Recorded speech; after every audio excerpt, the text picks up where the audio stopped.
I'd like to read this poem called Seance, and I find this poem interesting because one year at the Philadelphia Writers Conference, Autumn and I were looking at the poems on the wall, and she pointed to my poem right away and she said, "That's yours." And I hadn't read it ever before, and I said, "How did you know that?"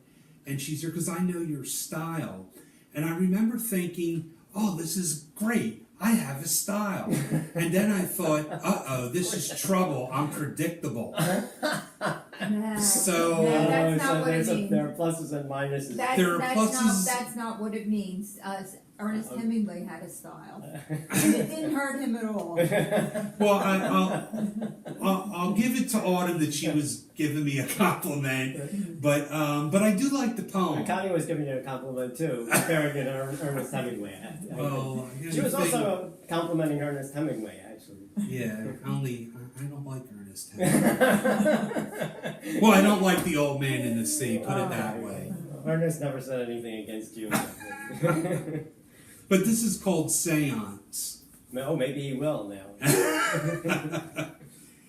Last night I held the seance, called upon the spirit of Ponce de Leon, but no curtain lifted, the chandelier did not break into spooky song, the candle burned simply moral. As I sat in shadow fusion, it is not the summons to fear, but rather the silence, the awful, dreadful quiet that is cast to the unattainable fountain that lurching years cannot find. So I hear your voice, and I think I can see your style in the poem as well. But it could be what Connie said. It's not punctuated. It has a title. All my traits. That's just a minor part. Yeah. The use of diction and the vocabulary and the kind of ideas, all those things. And the pulse of it. I think you have a certain. There's just a rhythm that is your rhythm. It comes out very clearly when you read it, and it also comes. I think it comes out on the page as well. And of course, what comes out on the page with you is your pet peeve is the inclusion of a title. Ah, yes. I always thought that this was the thing that irked you most of all about people leaving things untitled. And some people consider that a legitimate thing because they just want the poem to be whatever it represents to the person. They don't want to prejudice the reader ahead of time before they read the poem. Well, how do you put it as far as a poem needing a title? Well, it always seems that I'm name-dropping people, and I hate to keep doing that, but, I've had so many people influence me over the years, and this is another person that influenced me was Janet Sadler when she said, "Have enough respect for your poems to give them a title." And that just stayed with me. And I really believe she was right. And I have one poem that's called Untitled, and it's purposely called Untitled because it's all about a poem not having a title. Okay, so that is its title. That is, yes. Right, if you had two that were untitled, then they really would be untitled. Right, then I'd be an absolute hypocrite. All right. But I really do believe that, and I believe that the titles really clue you in on a poem too, especially if your poem is cryptic. If you hear a cryptic poem, sometimes you can meaning of it just by the title. Right. But there are also people who ignore the titles entirely. A lot of people don't bother to read the title. And they're wrong. They're wrong. Oh, well. And the tricky thing about a title is you don't want the title to give everything away either. That's another point. So it has to be just. It should be germane to the poem, but not give it away too much. But it's all about, I guess just preference. I mean, I said I don't punctuate my poems. I remember being at a critique, and there was a poet that was running the critique, and he said, Yeah, it was my poem. He said, now what's the first thing that jumps out about this poem? And somebody said, it's not punctuated. And he said, yes, and who the hell does he think he is? So that that was a case of somebody that was really felt about punctuation the same way I feel about a title. So, you know, it is all a personal it's very, preference. very subjective. It is. It really is. I have a tendency not to agree that I think you punctuate, but you use your line breaks and your stanza breaks as your punctuation. And I think that's, there's an art to being able to do that. And again, another name drop, I owe that to Christine Grove. Sure. She's the one, she said, you know, it's fine you don't use punctuation. She's there, but you can punctuate by your line breaks. Because at that time, I didn't use any line breaks. I went back from all my poems that I had ever written at that point, and I put line breaks in almost every one of them. Yeah. You know, that was due to Christine's advice there, too. So she had a big influence. She really did. Is the title more important as a way of characterizing the poem or as making it unique, different from other poems, as distinguishing a particular poem? Because do you consider, like, for instance, William Carlos Williams, the Red Wheelbarrow, he didn't call it Red Wheelbarrow, he called it 22 because it was the 22nd in this collection that he was putting out. And that number identified it as far as he was concerned. Is that sufficient as a title, or not? I guess it's sufficient, but I personally want my titles to be more about the characterization of the poem.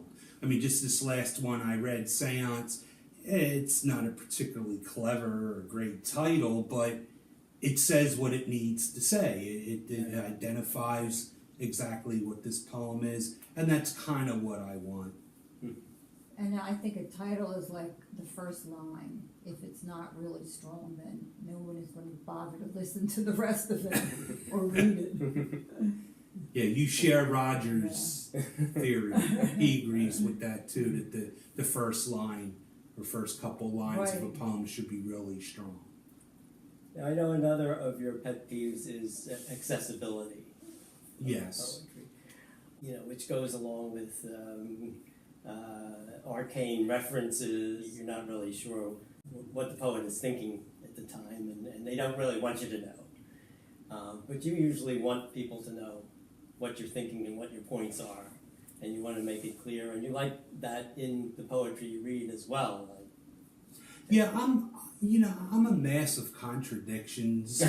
Aren't we all? Because this is a conversation Missy and I had where I was, you know, and I'm not going to mention names this time, but there are some poets that I quite like, but don't really get the meaning of their poems. And Missy would say, well, you like music with strange lyrics. You like psychedelic music.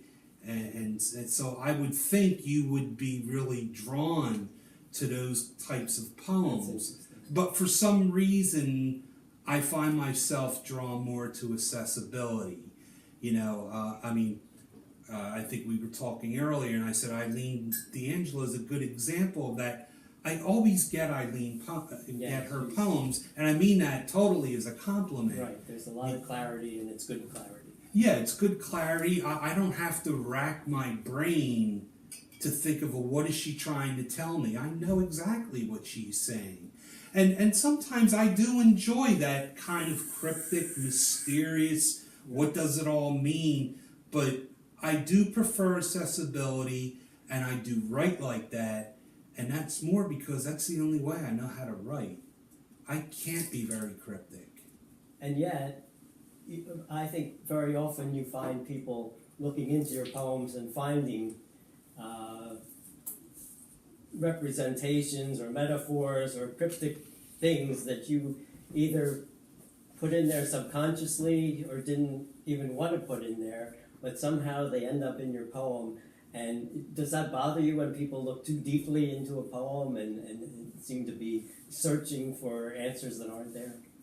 Doesn't really bother me. In fact, I've had people say things to me put in some kind of marvelous interpretation into a poem and make me seem to be a lot more clever than I am. And I thought, well, fine, you want to give me that credit, that's cool. You just nod and say, oh, you got that part of the poem, that's good for you. But again, and there's always, like everything in life, everything has an opposite. And there are times, very few times, but there are times, well, I'll throw something in there that's a little bit of a personal thing with me that somebody might not get. So I guess it kind of balances out.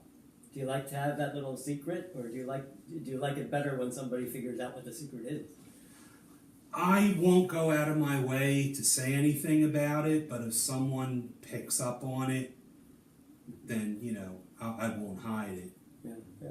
But then each person who reads a poem sees something different in it, because everybody's different. Meaning is not just what the poet puts on paper, but the interpretation and the meaning that the reader gets from it. And it's interesting too that, I used to have this thing about, if somebody writes a poem with kind of obscure references, I would think, well, is it my fault I don't get these references, or is it their fault for putting in and I'm still not real sure about it. But again, as I say, I'm a mass of contradictions. So I just chalk it up to that.